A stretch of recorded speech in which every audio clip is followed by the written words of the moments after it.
Hi, I'm Alex Howder, front office of the Minnesota Stars, and I don't know much about coaching, but I'm here with a man who does, Stars head coach Manny Lagos, and this is our first ever Stars coaching show. Thanks for having me today, Alex. Yeah, and we're here at the brand new Planet Soccer at 101st and Central, conveniently close to the Sports Center.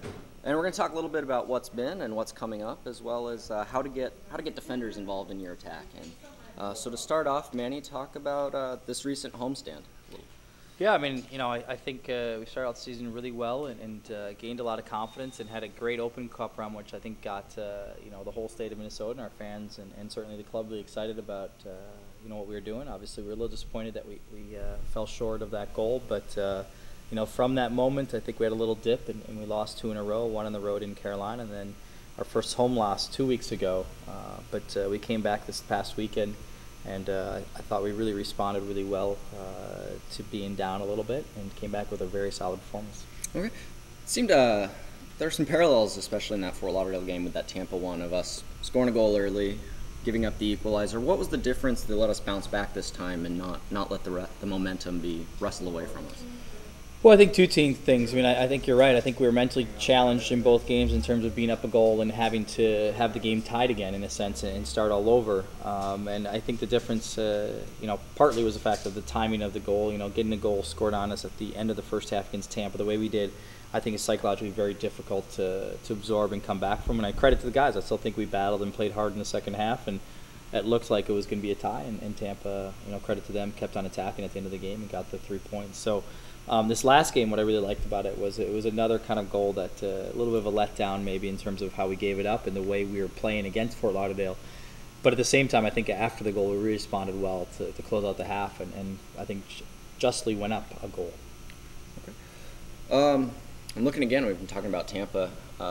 Look forward a little bit. We're playing them this weekend again in Tampa at Al Lang Stadium, which good memories from the playoffs there, but it's been a tough place for us to play the last couple of years. Certainly. I mean, I think it's one of the hardest places for anybody to play, part of it, because they're a very good team. They have very good players, and they're tough to play against. So we're looking forward to it. I mean, I think, we went down there already once this year and had a nice tie, and then the time before we went down there, we had the great playoff win. So we have had some success there, and I think this is always going to be different in those two games, partly because they just came here and did well against us. So combined with they just had a great comeback win last weekend against San Antonio. So it's going to be a challenge. I think we're looking forward to it. We're really working hard this week to try to improve and get better and prepare for them the right way and hopefully get a result. Okay. What makes it challenging to play down there? I think part of it can be sometimes the idea of how hot it's going to be or how humid it's going to be. Their field is a little bit smaller in terms of even length, which is not always the case. So sometimes you get a game that's maybe has the ball in the air a little bit more. Maybe you're getting pushed back to your 18 a little bit more. So again, I think every place in our league it's hard to play on the road, and every place has a different types of situations, which makes it difficult. And like I said, I think you combine that with they have a very good roster. It's always going to be a challenging game. How do you prepare for road games when you talked about the field dimension? What do do you shorten up your fields when you're doing training exercises, or is it I think it's more guys have to be aware of certain things in certain settings, and I think particularly in this game we're gonna have to be really sharp with set pieces on both sides of the ball. Defensively we're gonna have to really make sure we're ready to deal with it, and offensively, again, if we can create danger, then we're gonna either have a good set piece or we're gonna get something after that. So I think that's where you start, and then you go from there. I think it's just more of the guys being aware of the type of field it is, and then you go from there. Okay. Well, moving on, we'll look back a little bit at this last game against Fort Lauderdale, and we'll look at the winning goal, which was a diving header by Simone. But what I want to talk about from it is the involvement of the defense in the goal itself. And as the clip starts, not only is Brian Kallman just receiving the ball on the wing, but Kyle Altman's also pushed way forward. So what do you do as a coach, perhaps with young players, to involve your defenders in your attack more?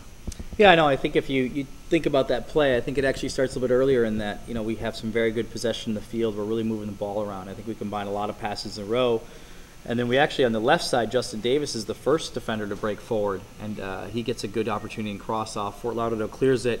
We gain possession again, and we move the ball quickly from one side of the field to the other. And I think that really starts to get us excited about going forward, because now that we have that good possession, that encourages sometimes your defense to say, hey, I can come forward and help out and attack and push the numbers, and that's what Kyle did. And then from that, Brian got the space and the energy to really get forward and get to the end line. And I think from that, we get more numbers in box. When we get numbers in box, I think the offensive players get excited about making creative runs. And certainly Simone, kind of made a nice creative run to get the goal.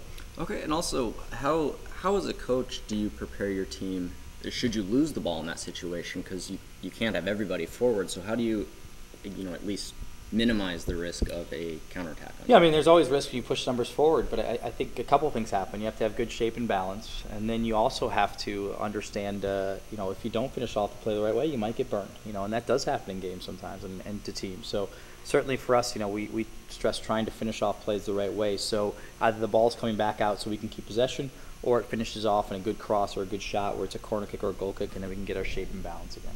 Okay, and finally, what are, if I'm a beginning coach and I'm working on including this in my attack, what are some exercises or some drills that I can run with my players that will help improve that? Well, I think, again, it depends on really the age group there, but I think with the young kids, you really want to work on first like the technical side of good passing and good movement. And so, for example, once you get that good pass in the middle of the field, then a player can see if I run up here, he's going to play the ball in the space and I'm going to get it. And I think that gets kids excited about it. So when the kids have some good technical ability, I think that's when they're excited about seeing their teammate control the ball and look up, and they can say, hey, not just pass it to me, but they're going to pass it to space so I can run to it. So I think that gets kids excited about running beyond the ball, and it gets kids excited about not always just playing like in a linear way to you, but saying, hey, if I play there, it creates a triangle, which is a lot of what soccer is about, is creating triangles on the field and trying to break down the other team down to get chances. Okay. Well, I think that'll wrap up our first coaches show. So thanks again, Manny, for joining us. Thanks very much. And we'll look forward to doing this again and get you and Kevin and Carl all involved. I love it. Great. Appreciate it.